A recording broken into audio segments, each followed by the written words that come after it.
लोकसभा चुनाव 2024 से पहले समाजवादी पार्टी अपना जनाधार बढ़ाने में जुटी है। पिछले 4 चुनावों 2014, 2017, 2019 और 2022 में मिली करारी हार के बाद पार्टी सुप्रीमो अखिलेश यादव ब्राह्मणों को पार्टी से जोड़ने की कवायद में जुटे हैं, लेकिन पूर्व मुख्यमंत्री के सिपहसालार स्वामी प्रसाद मौर्य लगातार मुसीबत खड़ी करते नजर आ रहे हैं। दरअसल समाजवादी पार्टी के राष्ट्रीय महासचिव स्वामी प्रसाद मौर्य के विवादास्पद बयानों की आंच अब पार्टी के अंदर तक पहुंच गई है।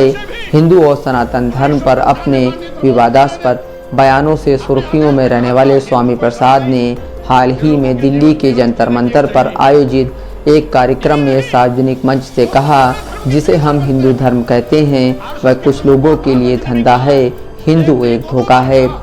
मौर्य के बयानों पर जहां बीजेपी ने राजनीतिक प्रहार करना शुरू किया है, वहीं समाजवादी पार्टी के अंदर मौर्य से राजनीतिक मतभेद अब खुलकर सामने आ गया है। समाजवादी पार्टी के नेता पवन पांडे ने लखनऊ में मीडिया से बातचीत करते हुए स्वामी प्रसाद मौर्य पर करारा निशाना साधा।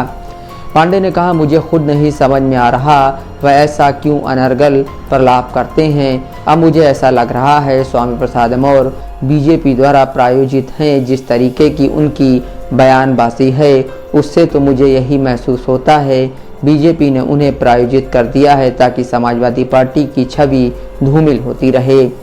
बहुजन समाज पार्टी से बीजेपी और बीजेपी से सपा में आने वाले और अपने बयानों से सुर्खियां बटोरने वाले मौर्य अपनी ही पार्टी में सवर्ण नेताओं के आंखों की किरकिरी बन गए हैं।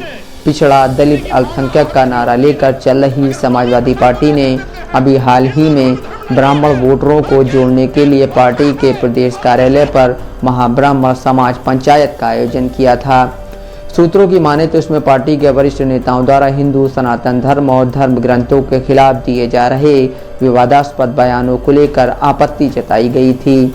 हालांकि मौर्य के तेवर कम नहीं हुए और जंतर मंतर पर आयोजित कार्यक्रम के दौरान दिए गए भाषण का एक अंश सोशल मीडिया पर फिर वायरल हो रहा है। मौर्य के बयानों से परेशान समाजवादी पार्टी के सवर्ण नेताओं ने अब खुलकर मोर्चा लेना शुरू कर दिया है। मीडिया से बातचीत करते हुए समाजवादी पार्टी की सांसद डिंपल यादव ने भी मौर्य के बयानों से खुद और पार्टी को अलग करती हुई नजर आई।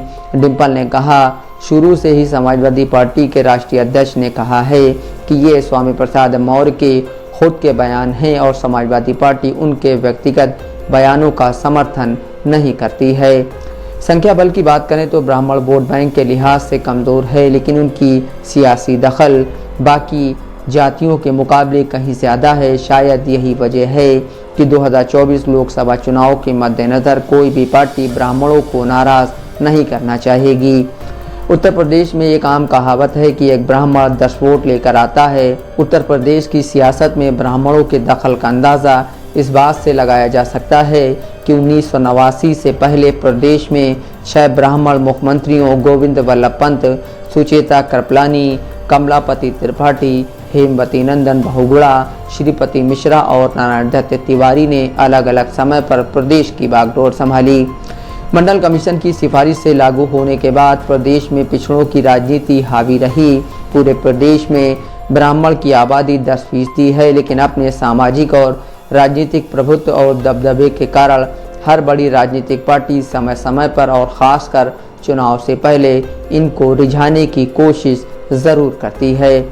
2007 के विधानसभा चुनाव में ब्राह्मण जाटों की सोशल इंजीनियरिंग ने मायावती को मुख्यमंत्री बनाया था। 2012 में जब प्रदेश की राजनीतिक हवा बदली तो समाजवादी पार्टी को ब्राह्मणों को साथ मिला था और पार्टी प्रदेश में सत्ता में दोबारा वापस आई। जीतने वाले घोड़े पर दांव लगाने वाले ब्राह्मण वोटरों ने 2014 के आम चुनाव में एक बार फिर हवा का रुख बदलते हुए देखा और बीजेपी के साथ चले गए। तब से लेकर अब तक ब्राह्मणों ने बीजेपी को यूपी में अमूमन हर चुनाव में समर्थन दिया है। 2019 में कानपुर के विकास दुबे के एनकाउंटर के बाद बीजेपी पर ब्राह्मण विरोधी होने का आरोप लगने लगा था। विकास दुबे के साथ ही अमर दुबे की पत्नी खुशी दुबे को जेल भेजने के मामले में भी बीजेपी को कांग्रेस, समाजवादी पार्टी और बीएसपी ने घेरा था। हालांकि ब्राह्मणों को साधने के लिए बीजेपी ने समय समय पर उनके समाज के नेताओं को पार्टी के अंदर और सरकार में शीर्ष नियुक्तियां दी। ब्रजेश पाठक अभी उत्तर प्रदेश के डिप्टी सीएम और स्वास्थ्य मंत्री हैं। जितिन प्रसाद ने जब कांग्रेस का दामन छोड़कर बीजेपी का साथ थामा तो उन्हें भी यूपी में मंत्री बनाया गया। मेरठ के वरिष्ठ बीजेपी नेता लक्ष्मीकांत वाजपेयी को राज्यसभा भेजा गया। लखीमपुर खीरी में 4 किसान और 1 पत्रकार की हत्या के मामले में गंभीर आरोपों से घिरे केंद्रीय मंत्री अजय मिश्र टेनी पर अभी भी केंद्र का आशीर्वाद बना हुआ है। ऐसे में साफ है कि ब्राह्मणों का सियासत में प्रभुत्व है, लेकिन समाजवादी पार्टी की कोशिशों को स्वामी प्रसाद मौर्य परिता लगाते नजर आ रहे हैं। अगर समय रहते पार्टी प्रमुख ने कोई ठोस कदम नहीं उठाया तो आगामी लोकसभा चुनाव में समाजवादी पार्टी को बड़ा नुकसान उठाना पड़ सकता है। Bureau report, Dastak live news.